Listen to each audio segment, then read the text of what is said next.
Thank you for waiting. I finished checking your adventurer handbook. Here are your commission rewards. We have no other urgent commissions on the books at present. Thank you for all your hard work lately. Perhaps you two could consider taking a vacation. Amazing! Paimon never thought we'd end up having downtime in Krai. Things were pretty hectic when we first got here. Everywhere you looked, it was either the wild hunt causing chaos or the Fatui stirring up trouble. It felt like this whole region was one giant slime in a barrel, ready to go boom at any moment. Sure have. Things were looking pretty dicey, but in the end, we managed to turn it around. Whoa! Paimon just got deja vu! Oh, that's right. It's because we've done this like a million times now. Ah, yes. Are you two aware that the Moon Prayer Night is soon to take place? Oh, yeah! Lama told us that was coming up soon. Wait, why do you mention it, though? Do people in Nasha Town celebrate it, too? Paimon thought it was just for Moon Goddess worshippers. You're partially right. Most people in Nasha Town just see the festival as an opportunity to do business. They do not concern themselves with the religious element. The festival was first celebrated by the Frost Moon Scions. On this day, they would wear moon prayer blossoms and celebrate the birth of the moon goddess through song and dance. They would also prepare food and handicrafts and give them as gifts to others. Over time, it became Nod Krai's most lively festival. Oh, sounds like fun! Great!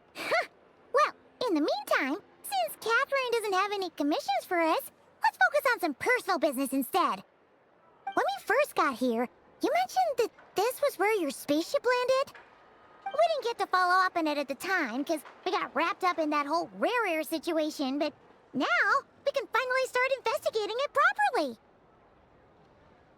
Well, there's a saying Paimon's heard around these parts, which goes, if you lift up a rock, you'll find something you weren't looking for. By that logic, you'll never find what you're looking for while you're searching, but the moment you stop looking, it'll jump right out at you.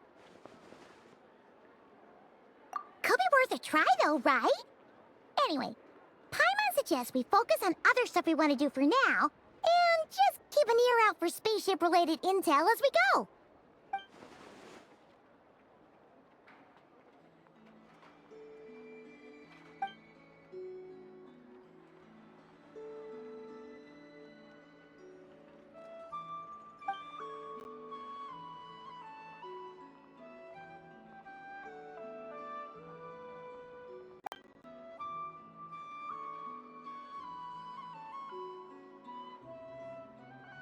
What's wrong?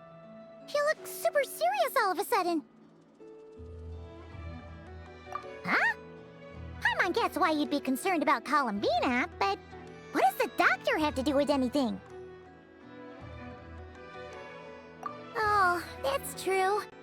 And now that you mention it, we're definitely overdue for a showdown with the Fatui. It is weird that he hasn't shown himself this whole time. What could he be up to? True. Paimon would much rather deal with Marionette anyway. She says the meanest things, but when it comes down to it, she doesn't seem like a bad person. Maybe it's the pressure of being a Fatuse? Especially as a Harbinger. Does she feel like she's gotta act tough to keep up appearances or something? But then, every time we headed out with Rarier, she always wound up having to repair Polonia and her other robots. That's gotta sting. Losing face always hurts more for people who care a lot about their image. She's probably still furious about it. What? Relax! She's not even here! Huh? What's the matter? Oh, nothing. Sorry, we'll be on our way now. Where are we again? Oh yeah, Columbina? Right, yeah, let's go see Columbina.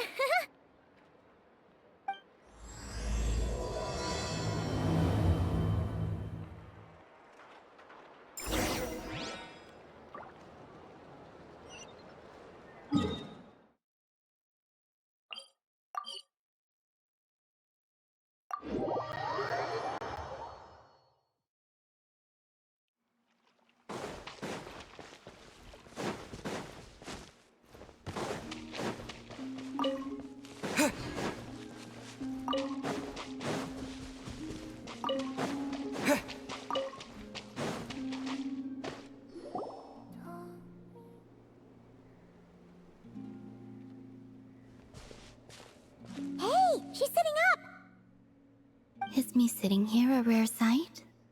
No, we just thought you'd be resting. Perhaps I would have been, were it not for the sudden arrival of some unexpected guests.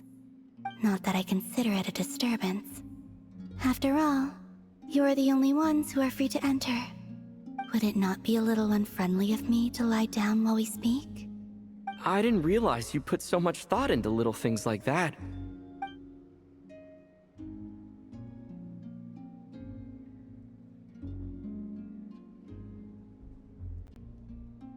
Only sometimes. There have been moments lately where I think about you and your companions. They are warm, mysterious, and cozy memories. Very few of my past memories are anything like that. They say that travelers return home bearing bags full of souvenirs. But my luggage was empty, and I believed it would stay that way. Return home? So, you're still planning on returning to the moon? Yes. This planet continues to reject me, reminding me that I do not belong here. If I remain into that, there will come a day that I disintegrate. And I don't mean reduced to dust, or turned into food for the flowers. I mean, I will cease to exist entirely. Alright then. Well, we're sure gonna miss you. But it sounds like we'll have to say goodbye. How do you intend to return? The moon prayer night is soon to arrive. On that day, the moon will be closest to Devat. The Kuvaki in this land will reach its peak at that time. I merely need to grasp the tide, and with relatively little effort. Oh, Paimon gets it! It'll work like a slingshot! You make it sound like she's gonna get blasted up to the moon. If I did that, I suspect I would crash into the false sky. I will be using a much gentler approach. But I do like the analogy. It's fun. You see? She gets Paimon's sense of humor. In the blink of an eye, the time has come to part ways. It does feel that way, doesn't it? Time seems to fly fastest when you are enjoying it. I have always thought of myself as a wanderer on this earth, and it has never expressed any desire to keep me here. Yet, just as I plan to depart, it tugs at my arm. Is this a gesture of affection? Or is the world mocking me? Oh. Were you hoping I can answer that? Yes. You are a traveler, so you must have a lot of experience in this area. Then, what I would say is... enjoy the moment. That's right! Don't overthink it! Happiness is happiness and joy is joy! The point is to enjoy it, not analyze it! I see. Then what I would say is, even though I am very tired right now, I am still happy. I can't tell from the tone of your voice. Oh, really? You don't think I sound happy? I'm just kidding. I could tell you were in a good mood today from the moment we saw you. Ah, a joke. Albeit not a funny one. Anyway, I assume you're here about you-know-what. Give me your hand. Actually, it's not that. There's something else we wanted to discuss with you. Oh. Then, do you still want to give me your hand? Or not? Sure.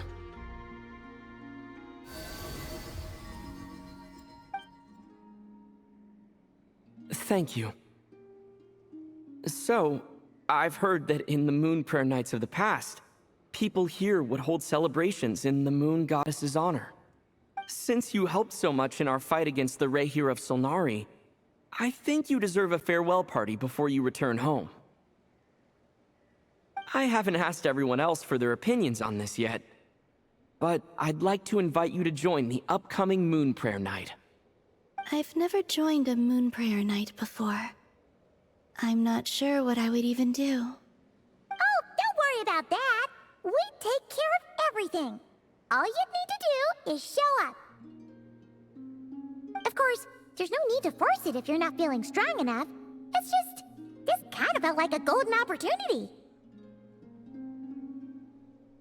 But they call me Kutar, and the Fatui have an arrest warrant out for me. I shouldn't appear in public right now.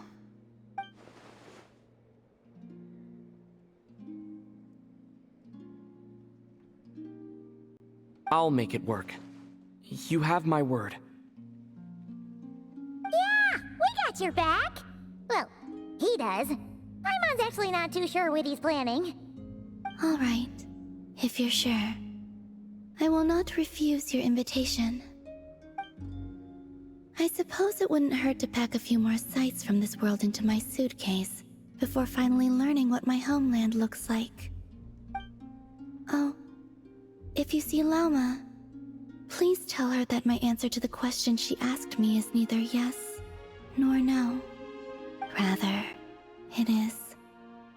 There is no need. That was kind of cryptic, but sure. Guess it's between the two of you. We'll pass along the message. Bye for now.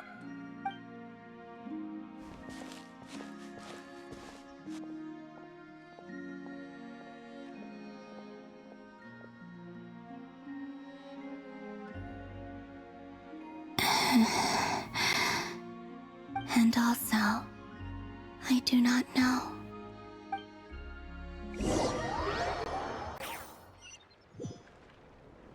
Since she's agreed to join the festival, let's go see who else wants to take part. Lauma's gotta be the person most familiar with the Moon Prayer Night. We should start with her. Also, what exactly is your plan to keep her safe? Not sure yet. I'll figure something out. What? Are you serious? And Paimon even gave you her vote of confidence back there! When did you become so sneaky?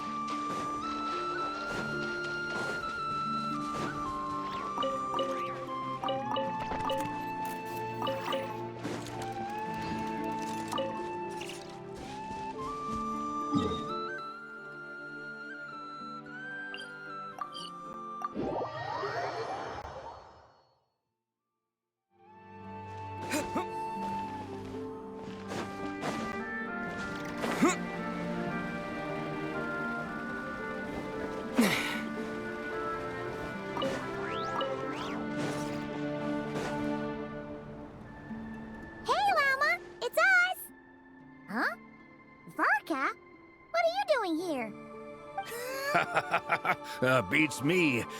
I had a bit too much to drink last night, and when I woke up, I was on Hisi Island. Mr. Varka is helping to oversee Nasha Town's preparations for Moon Prayer Night. He is here to go over some details regarding the decorations and custom cloth designs. Right, yeah, that too. What do you mean, that too? Yes. Celebrating this festival is a long-held tradition here in Krai. On this day, the crescent moon at the top branches of the verdant crest turns into a full moon, and the moon prayer blossoms bloom with a special radiance. Our people take these to be blessed omens. It's an especially welcome event coming off the back of all that nasty business with Rare. Everyone got put through the ringer recently, and now they're looking to turn their fortunes around. The big shots in town all agree that a big, lively celebration is just what we need to rebuild people's faith in this place. No wonder Catherine said that people weren't so bothered about the religious element. That's right. It's become more of a local custom by this point. The celebrations have little to do with whether the religious stories behind this event are true or not. Even the Frost Moon Scions are eagerly awaiting the coming of Moon Prayer Night, despite now knowing that their past beliefs were founded on a falsehood. That's fair. It's a bit like the Lantern Ride in Liyue. It's a chance for people to enjoy themselves, not debate the existence of the Adepti.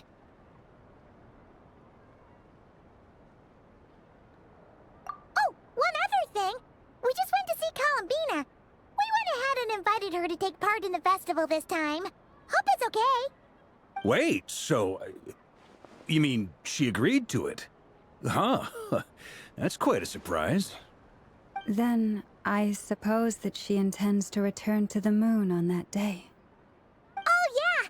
It's kind of a complicated process, but basically, it's like a slingshot. I understand. In truth, I had a feeling that she might make such a decision.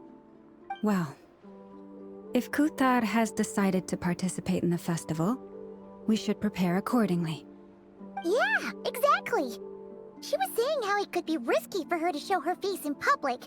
We were wondering if there was any way we could hide her. Unfortunately, the people who carved the statues did an excellent job of capturing her likeness. It will be very challenging to hide a goddess whose face everyone is so familiar with. Darn! We may have bitten off more than we can chew here.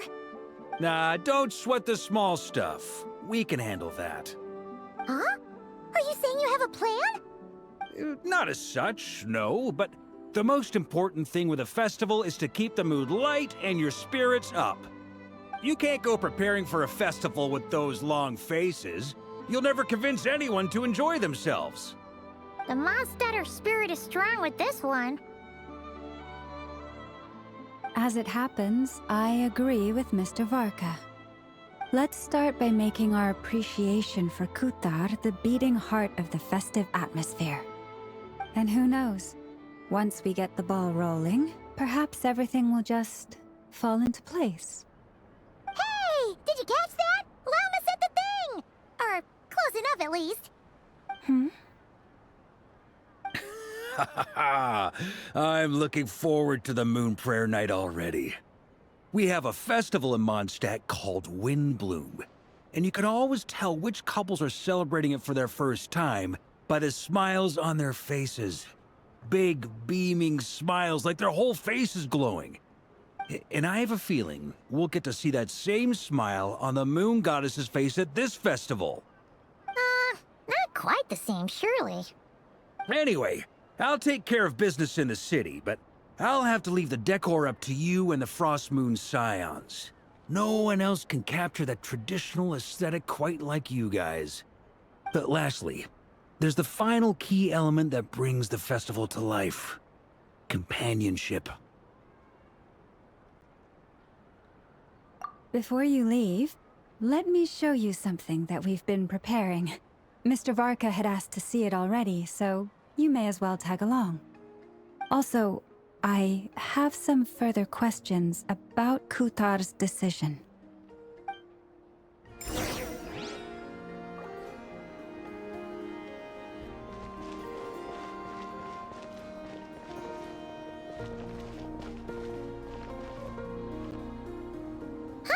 What's this? They sure look like they're having fun. I believe so. Kuhenki seem very skilled at playing drums like these, although I'm not sure where they learned it from. Maybe it's an innate talent? In their eyes, they're probably just playing with toys.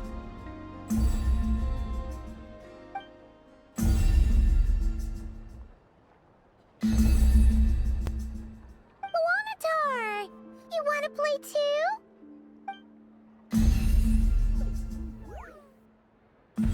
Yeah. She looks more confused than anything. Maybe we can teach her next time if we get the chance.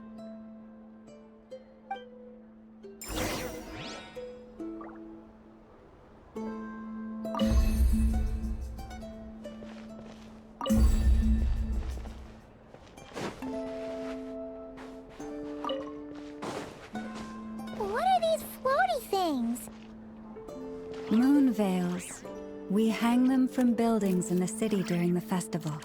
When you look at the sky through them, it creates a lovely misty effect.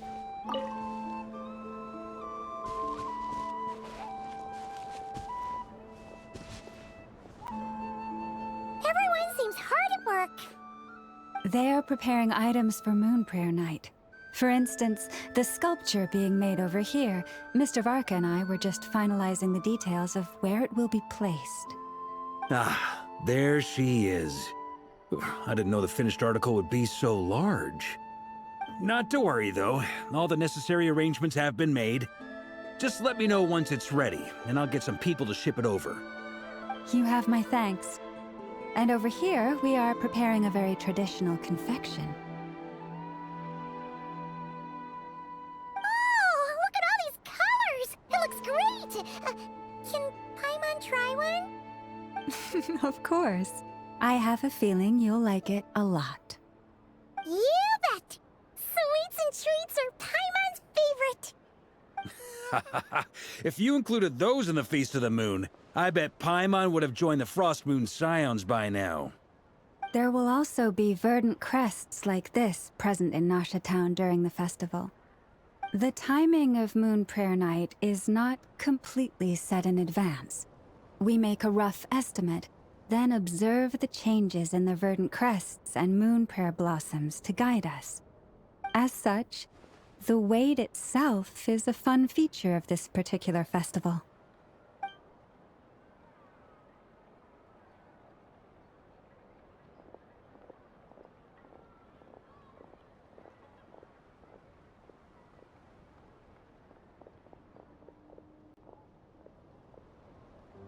Let's talk here. To tell the truth, I am very surprised to hear that Kutar is willing to participate in the festival. I once asked her if she'd be willing to stay with the Frost Moon Scions. I could introduce her to everyone, and we could be a family to one another. She did not answer, but she has not appeared here since. I took this to mean her answer was no, but if that were the case, she would not have accepted this invitation.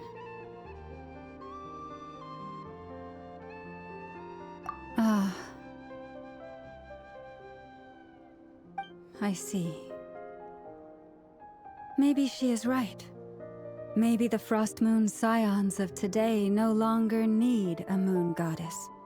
But my wish was not for her to come here and be worshipped as a deity. I simply wanted to offer her a place to stay. I'm sure she believes that showing herself here might invite Fatui intervention, and as such, she does not wish to cause us trouble. But what really pains me about all this is that this is her birthplace. She ought to belong here, yet no one has been able to grant her shelter. I think I'm qualified to weigh in here. When someone's about to depart on a long trip, what they need is blessings, not burdens. We should wish her the best, not make the journey harder than it already is. Anyway, she's agreed to attend, hasn't she? All we need to do is simply respect her decision. I see your point. Yes, she will soon depart after all. Our job is to leave her with some happy memories. Besides, who's to say her journey to the moon is a one-way trip? It's not like she can't come back and visit if she wants, right? Paimon agrees wholeheartedly. Festivals are all about having fun, so let's keep it simple. All right, I'm gonna head back to Nasha Town soon. Wanna come with? I'm guessing you have some other folks to visit there. Sure thing, let's go! Bye for now, Wilma! Thank you all. Goodbye.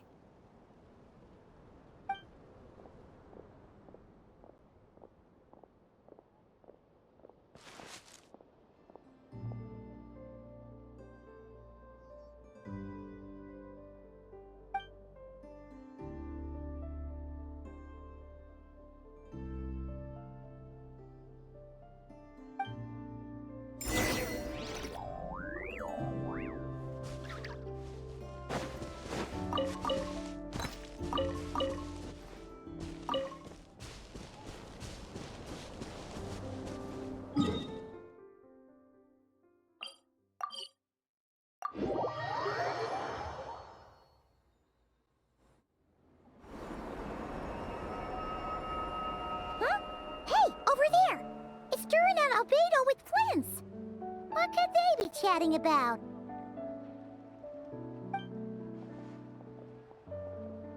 Your guess is as good as mine. Ah, Grand Master, and the Traveler and Paimon. Hello there. It's been a while. Perfect. We have some new volunteers for our investigation. Wait, let me guess. The righteous Lightkeepers are finally ready to hunt down the Abyssal Dragon? Haha. Yes, that too. Yeah, right. Oh, wait. Why does everyone keep saying that too? Well, to be precise, the facts match, but not the causality. Wait, so I guessed right? Half right. Don't act so impressed with yourself. Maybe I can explain. We ran into Mr. Flint's north of Noshatown. At that time, we just noticed a few abyssal creatures out in the wild, but the strange thing was, I didn't detect any traces of abyssal energy on them at all.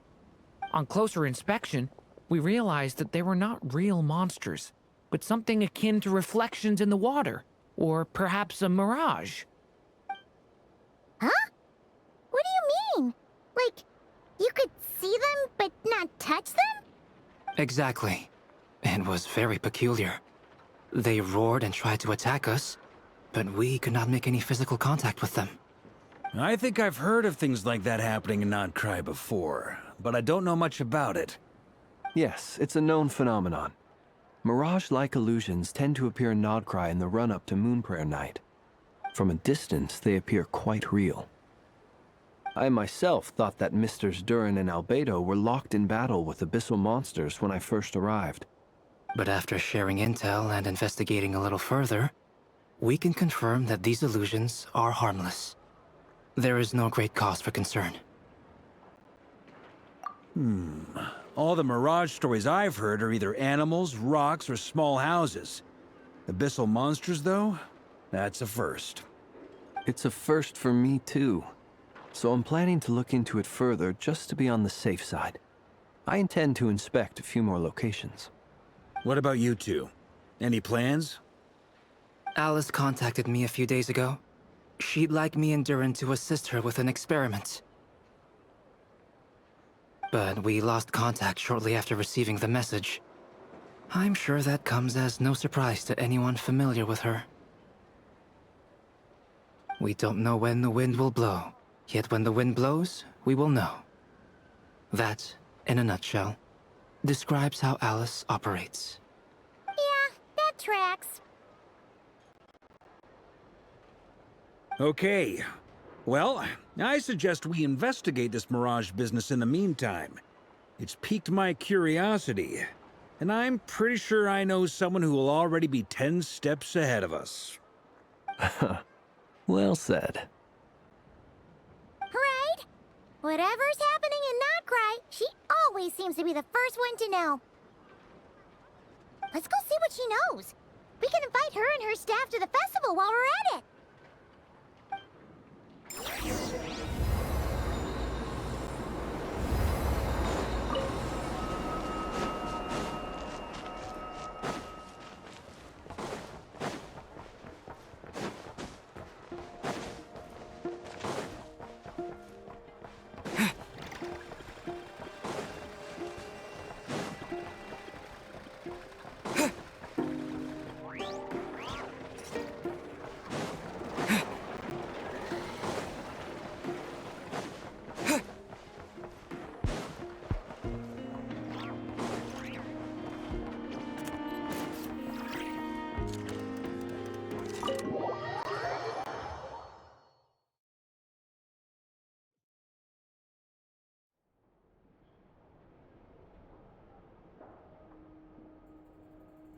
You're right, I have noticed.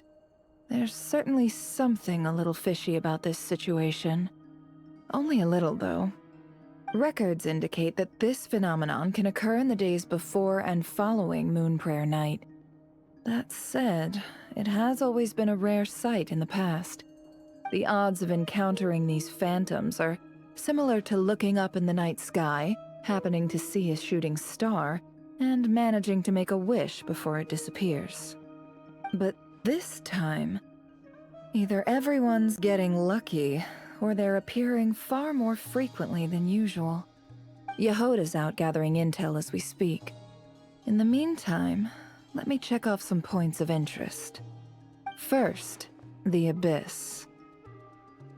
The ones we saw seem to be abyssal monsters. Indeed. But we have identified one location where many more of them have made an appearance. And not just monsters, but human phantoms too. Given the scale and nature of the phantoms, it's almost as if someone's last memories are coming to life. Or perhaps the memories of multiple people. Oh. So you mean the phantom monsters are hunting down the phantom humans? Exactly. The phantoms can interact with each other, but we have no means of intervening. In addition, some of the human phantoms would seem to be from the very distant past. This is clear both from the clothing they wear and the stories they tell. They claim to be from Hyperborea, a name which I've heard from Lauma before. If this is true, it means they must be from 6,000 years ago. Did Paimon hear that right? 6,000 years? It sounds like this merits further exploration. That'd be a big help. I'll leave it with you, Albedo. My knowledge of ancient history is non-existent. I used to doze off every time the pre-Knights of Favonius era came up in class. It's quite a miracle that you were able to understand these phantoms' speech, given how long ago they lived. I suppose you're right. But I'll leave the archaeologists to ruminate over that conundrum. As an intelligence broker, my sole interest is in the value of the information I gather. Which, in this case, hopefully means earning myself some good favor with our dear Lady Moonchanter. So calculating. Whew, this intel broker logic always catches Paimon by surprise. Sounds to me like we could split the work up. I think the abyssal phenomenon is best left to Albedo, Flints, and me. Agreed. It coincides with my duty as a lightkeeper. For my part, I'd like to understand the Abyss better. Even a little knowledge would go a long way. This is certainly a rare opportunity to study the Abyss. But even rarer, perhaps, is the chance to make contact with the Ancients. The Curatorium will take the lead on investigating the Hyperboreans. We put in the work to learn what we know so far. It seems only fair that we get some quantity of exclusive intel. That just leaves our trusty team of 2 unassigned. Since you became an honorary knight, of course. This was part of my grand plan all along. Ha ha ha! Oh yeah, by the way, we managed to convince Columbina to come to the Moon Prayer Night celebrations. Would you and Yehoda like to join too? She agreed to that? Huh. Quite an achievement. Never underestimate the traveler, I guess. I'd be happy to join. No point shutting myself inside when the streets are all decked out. I doubt any clients will be visiting during the festival in any case. And Yehoda loves a party, so I'm sure she'll jump at the opportunity. No. No. No. No. No. No. No. No. No. No. Way to contradict me in front of... Wait. No, that's not what I have bad news, boss. So many people. All right, everyone inside. Quick.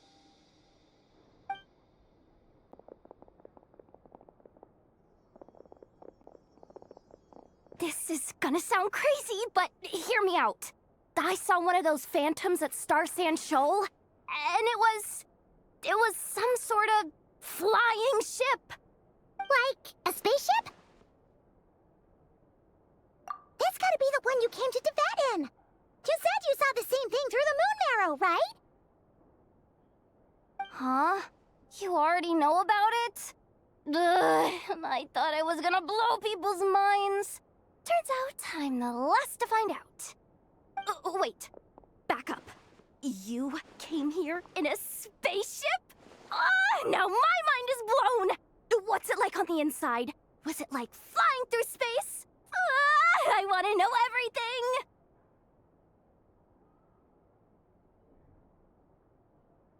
Yep, exactly. Huge discovery. You're the best.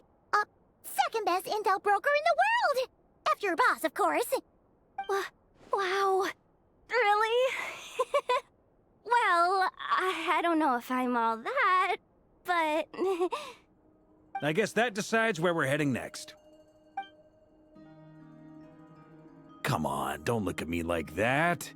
I know the spaceship doesn't have anything to do with me, but you don't want to leave me as the only one twiddling my thumbs, do you? Please? Fair enough. You can tag along. In that case, let's meet back here to discuss our findings once we're done. I wish everyone a productive investigation. You too.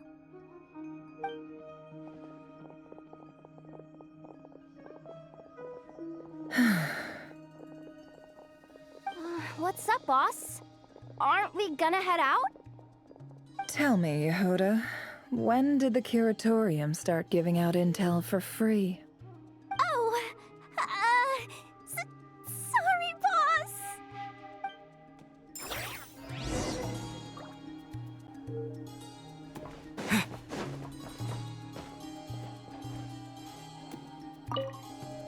We can't unshare information any more than water spilled on sand can be put back in the bucket.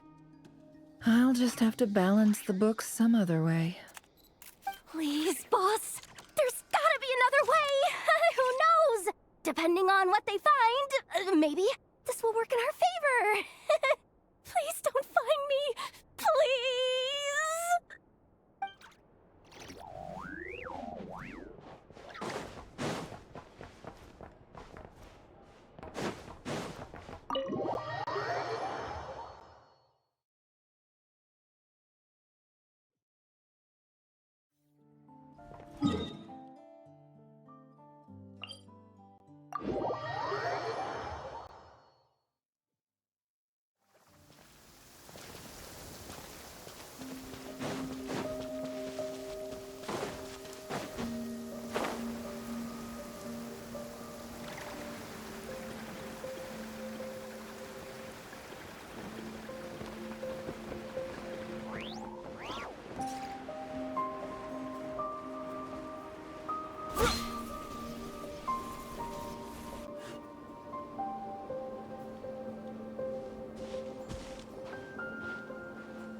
What do you know? Yehuda was right on the money. This Phantom really is your spaceship. But that's so weird. Why would it show up here? Is it some kind of projection? Or a ghost? Like, maybe it no longer exists, but somehow it left an afterimage? Ah, you're already here. Miss Lauma, what a surprise. I thought you were busy with festival preparations. I was, until one of our people informed me that a strange sight had appeared at Starsand Shoal. No one's ever seen something quite like this before. I thought I should see it for myself. Same here. Oh, so we heard that these things appear around the festival period. Any idea why that is? Unfortunately not. We have very limited information about them, since they can't be interacted with. And no human phantoms have ever made an appearance before now. The most we've been able to deduce is that these sightings appear to be connected to the increase in Kuvaki energy around this time. Yeah, seems like that's all we can do. This is all so confusing. Allow me to lend you a hand.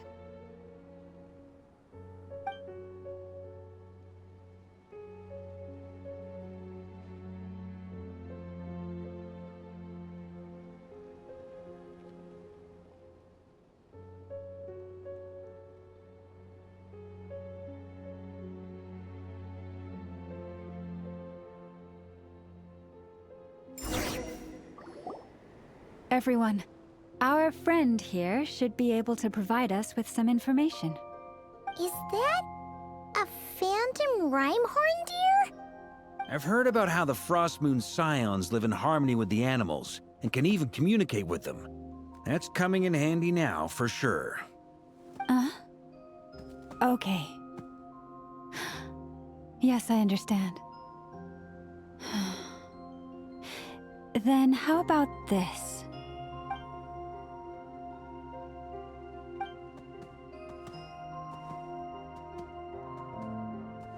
Oh, it's leaving. It appears to share our curiosity about this giant spaceship, so I asked it if it wouldn't mind investigating along with some friends. In return, I told it about some nearby spots where the wild fruit grows abundantly. We may live in a different era from these phantoms, but I trust that the terrain, climate, and ecology here are more resistant to the effects of time than some things are. Let's give them a moment and hope for the best.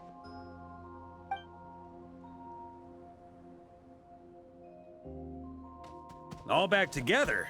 Must have been a lot of fruit. Indeed. Now let me ask them some questions.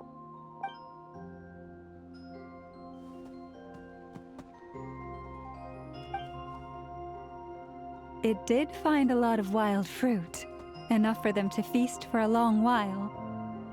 This puffin circled in the air several times, but didn't spot anything out of the ordinary. Certainly nothing to do with the spaceship. Huh. Well, it definitely makes sense to get a bird's eye view. Indeed.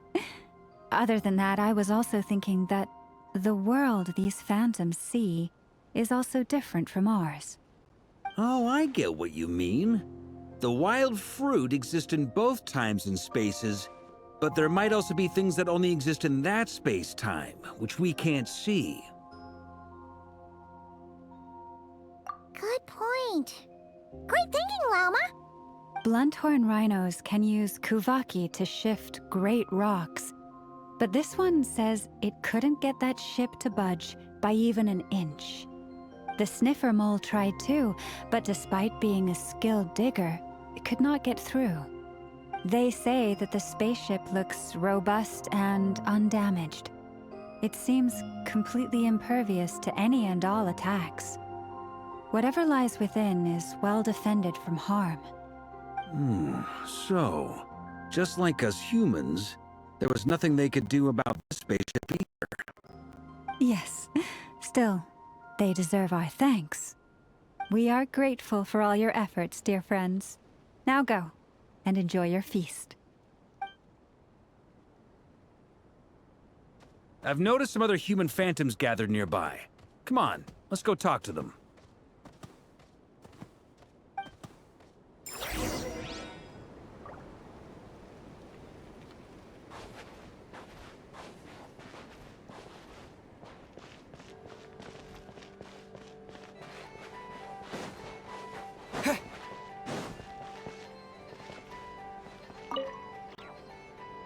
What is this thing? I've never seen it move, and there's no way to get inside. Goodness knows. My grandpa says it's been sitting here at least since his grandpa was still alive. What about his grandpa? Did he say anything to your grandpa's grandpa about it? Huh? I don't know. In all likelihood, it was here back then too. Hard to imagine something this huge could move. Guess that means that as far as they're concerned, this ship's been around a long time.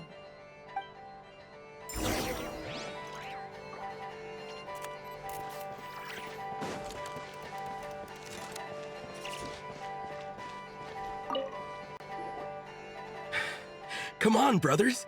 If we can get even a small chunk off of this thing, it's gotta be worth a fortune. Today is the day we strike it rich. Huh? You mean Paimon? Yes, brother, I shall join you. Let's make our fortune. We should go with them. What the? This thing is crazy tough. I can't even scratch it. What's it made of? Sorry, brother. Looks like we'll have to seek our fortunes elsewhere. Enjoying yourself? I was just seeing if I could influence this phantom's perception by playing. But nope, no dice.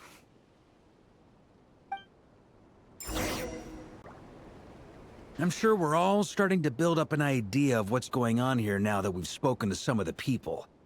These phantoms are reenacting real historical events in Nocturne. It's almost like we're in some kind of interactive stage play. We can talk to the actors, but the plot is fixed, and we can't influence it. It makes sense.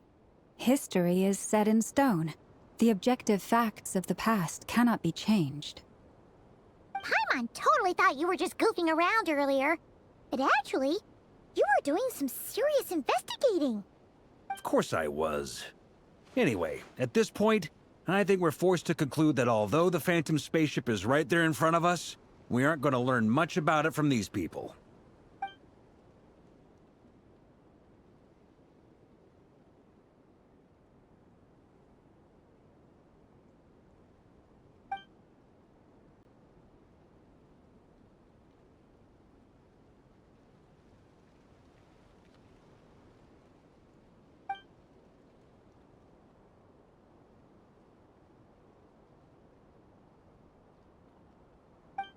Don't be discouraged. If nothing else, this is proof of the ship's existence. And think about it. So many people tried to hack their way inside, but no one could get the door open. It's made of very tough material. To me, that says that we'll either find the ship itself or the story behind it. It's just a matter of time.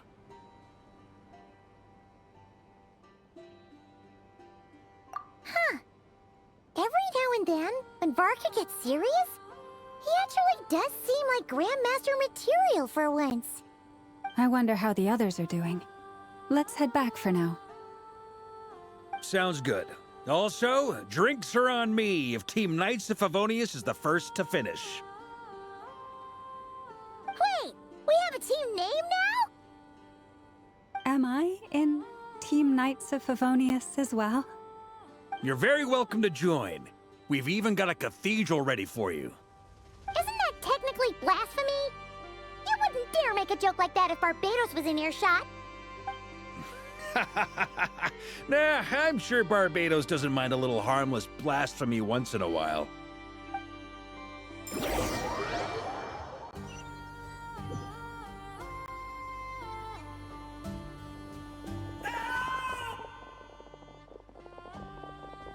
Oh, no!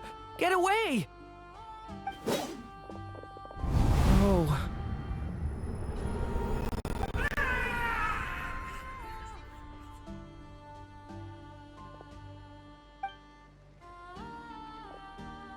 I know it's hard to stomach, Mr. Duran. But as I'm sure you've noticed, there is nothing we can do to intervene in that which unfolds before us. But we have to at least try. And try you have. But are you aware of how many unsuccessful attempts you've made now? I wasn't keeping count. I'm afraid this is the 39th failure so far. Or the 5th if we're only counting this particular victim. There are no indications that these phantoms may be altered in any way. You seem to have calmed down a little. I'll make us a fire. You should rest and have some water. Feeling any better now, Mr. Duran? May I ask a few questions? Be my guest. What exactly are we witnessing here? What happened to those people? My guess would be that we are seeing Nocturne during the Conrian Cataclysm. Would that be accurate? Conria. That is correct. As you know, once the Abyss senses even the tiniest crack, it floods in and spreads like wildfire. There was a time in the distant past when it permeated all of Nocturne, causing immeasurable harm. The people paid a terrible price to heal this land. Then, 500 years ago, the whole of Teyvat suffered an abyssal disaster. Once more, Nocturne was dealt a devastating blow. I see. In the face of the abyssal onslaught, all were like grains of sand tossed around by a tidal wave. Be they human, fae, or god.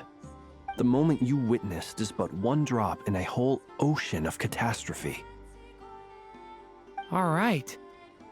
I guess that answers my second question, too. I wanted to know why there's nothing I could do to help them, and that's because what we are seeing is history. That would be my guess as well. As I understand it, history and fate are not all that dissimilar. The latter may be unseen to us, but both are immutable.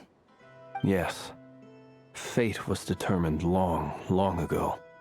I still have a couple of other questions for you, Mr. Flint's. You mentioned more than one abyssal disaster that has struck this land in the past. How can you be sure that what we're seeing is from the Conrian incident? And also, how are you able to stay so calm when you're talking about these events? From everything I know about you, you're not cold or ruthless, and you're not indifferent to the suffering of others. Alas, I am forced to show my age. I must be 600 or 700 years old by human measure. Wait, so you... One is not easily moved by history when one has witnessed the truth firsthand. I'm sorry. You needn't apologize. Your passion is a good thing to have. Treasure it, because someday you may find it in terribly short supply. Now, at the risk of offending you, I have a question in return. Your curiosity toward the Abyss, is it born from hatred or because you sense its call?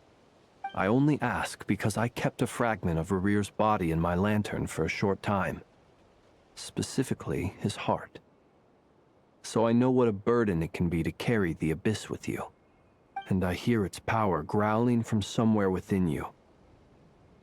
In my eyes, your mere existence is a miracle. My honest answer is... I don't know. I don't think I have the confidence to say for certain. What I will say is the Abyss is not the only issue that haunts me. Even before I became who I am today, the question dogged me constantly. Should I even exist at all? My doubts remain unresolved. But when we fought Rerear, something became a little clearer to me. Sometimes it is the darkness within us that allows us to achieve the impossible. I certainly got the sense from your 39 attempts that you were trying to achieve the impossible. It sounds like you've resolved to see the truth for yourself. Absolutely. In that sense, he and I are quite similar. Then I wish you every success. I look forward to the day of your transcension. Well, if everyone's caught their breath, I suppose we should head back. Oh, and one last thing. I'd appreciate if you kept our discussion about history a secret.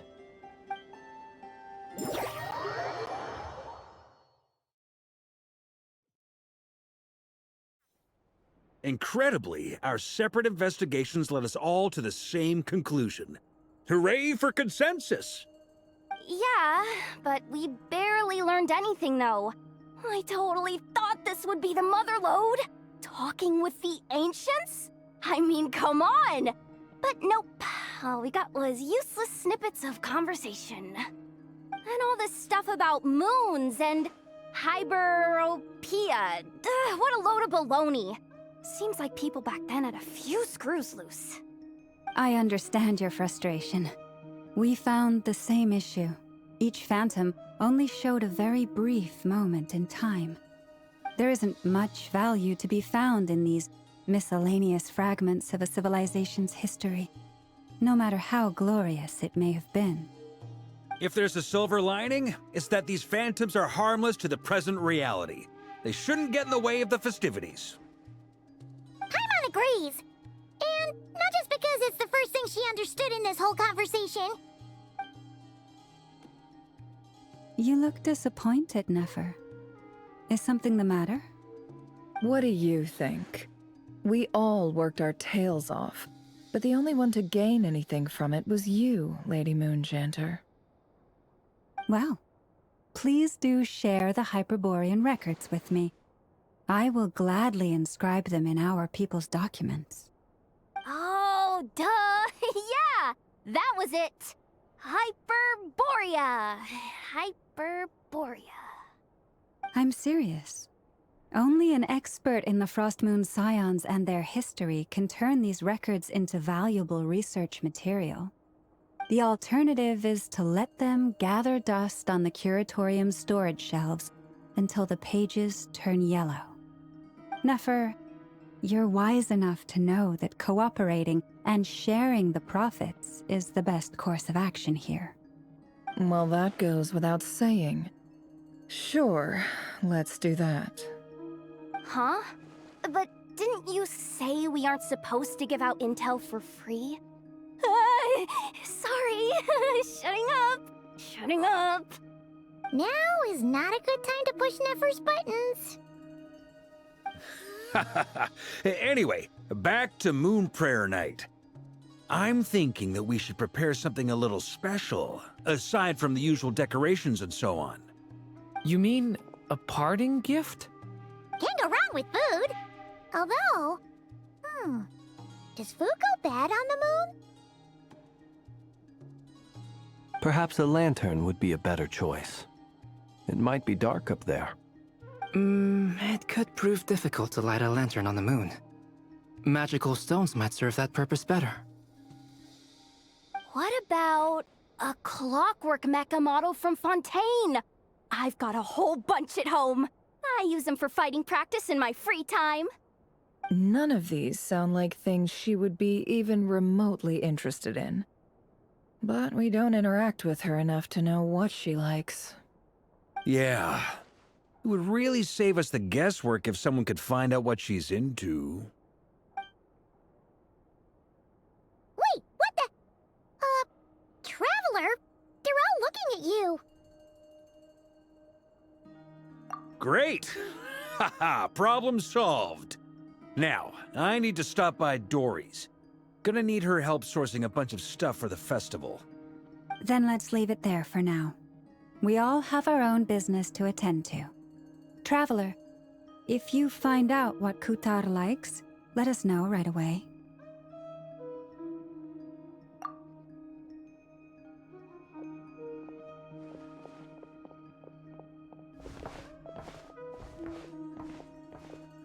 Is something the matter? I'm fine. It's just... I'm still feeling a little rattled after witnessing the horrors of the Abyss. But it's okay. This is something I have to work through. I'll be all right. Thanks for your concern. Well, don't put too much pressure on yourself. If you ever feel like something's wrong, physically or mentally, we're here to talk. Come on. Stop treating me like a kid.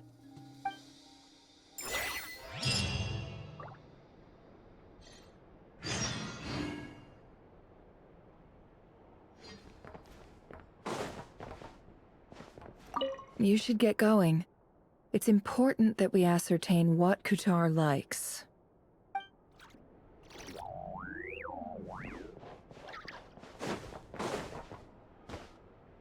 Which is why we need a lantern guaranteed to work on the moon. Yes, I have a few ideas, but the lantern itself is the easy part. The real issue is how little we know about the lunar environment. Wait, you two are serious about this? Let's just say I'm intrigued by these shining magical stones that Mr. Albedo has mentioned.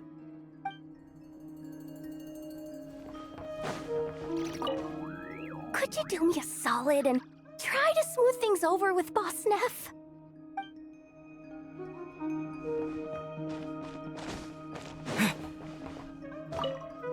Miss Lauma, would you accompany me into town? I think it'd be best if you saw the Frostmoon Scions decorations for yourself. Very well. Let's go.